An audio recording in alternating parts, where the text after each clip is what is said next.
దేశంలోనే సంచలనం సృష్టించిన ధర్మస్థల కేసులో రోజుకొక ట్విస్ట్ బయటపడుతోంది. ఇప్పటివరకు ఎంత మంది అమ్మాయిలు మిస్ అయ్యారని ఒక్క ఎఫ్ఐఆర్ కూడా నమోదు కాలేదు. తాజాగా ఒక వ్యక్తి తన కుటుంబానికి చెందిన పద్మలత అనే మహిళ మిస్ అయిందంటూ కంప్లైంట్ చేసేందుకు ముందుకొచ్చాడు. అతన్ని ధర్మస్థల స్థానికుడిగా చెప్తున్నారు. అయితే తన కుటుంబంలోని మహిళ కొన్నేళ్ల క్రిందట మిస్ అయిందని, కానీ కంప్లైంట్ చేసేందుకు ధైర్యం చాలక ముందుకు రాలేదన్నాడు. కానీ ఇప్పుడు జరుగుతున్న విచారణతో ముందుకొచ్చానని తెలిపారు ఆ వ్యక్తి. శనివారం రాత్రి స్థానికుడు పోలీసులకు ఫిర్యాదు చేశాడు. తన ఫిర్యాదుపై సిట్ అధికారులు స్పందిస్తామని హామీ ఇచ్చారు.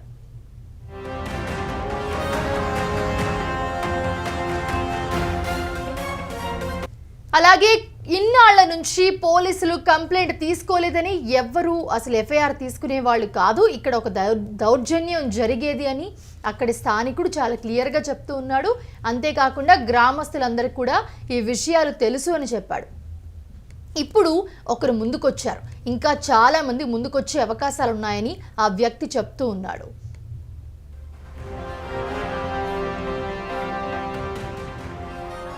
ధర్మస్థల్లో తాను 100కు పైగా యువతులు, మహిళల మృతదేహాలను ఖననం చేశారని చెప్పిన పారిశుద్ధ్య కార్మికుడు అతను చూపించిన 9, 10 పాయింట్లలో శనివారం సాయంత్రం వరకు తవ్వకాలు జరిపారు. 9వ పాయింట్లో తాను 7 మృతదేహాలను పూడ్చారని చెప్పాడు పారిశుద్ధ్య కార్మికుడు. సంఘటన ప్రాంతానికి కూలీలను, ఆ ప్రత్యక్ష సాక్షిని తీసుకెళ్లారు సిట్ అధికారులు.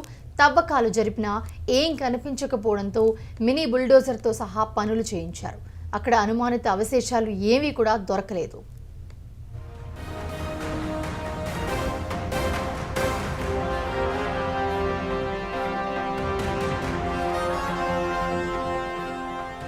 ఆ తర్వాత వెంటనే 10వ పాయింట్కి తీసుకెళ్లి తవ్వకాలు జరిపారు. అక్కడ కూడా ఎటువంటి ఆనవాళ్లు లభించలేదు. 9, 10 పాయింట్లలో ఎముకలు, మృతదేహాలకు సంబంధించిన ఆనవాళ్లు ఏమీ దొరక్కపోవడంతో పారిశుద్ధ్య కార్మికుడిపై ప్రశ్నలు సంధించారు సిట్ అధికారులు.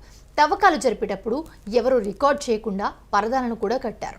అయితే పారిశుద్ధ్య కార్మికుడు చూపించిన 6 పాయింట్లో మాత్రమే ఎముకలు లభించాయి.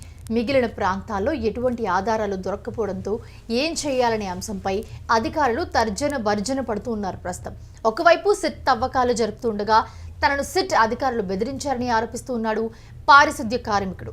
ఫిర్యాదు వెనక్కి తీసుకోవాలంటూ సిట్ అధికారి మంజునాథ గౌడ ఈ బెదిరింపులకు పాల్పడుతున్నారంటూ కూడా అతని తరపు న్యాయవాది ఆరోపించారు. సిట్ నుంచి ఆయన తప్పించాలని కోరారు.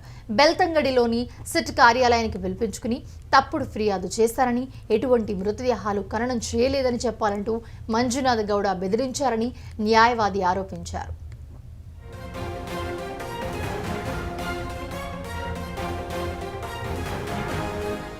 ధర్మస్థలలో 6 పాయింట్లో లభ్యమైన 25 ఎముకలను బెంగళూరులోని ఫోరెన్సిక్ ల్యాబ్కు పంపించారు. వాటిని చూసి పరిశీలించి అవి పురుషులవా, మహిళలవా అని చెప్పడం సాధ్యం కాదని ప్రయోగశాల అధికారి డాక్టర్ వేణుగోపాల్ తెలిపారు. అయితే అసలు ధర్మస్థలలో ఏం జరిగింది? మృతదేహాలు నదీ ప్రవాహంలో ఏమైనా కొట్టుకుపోయాయా?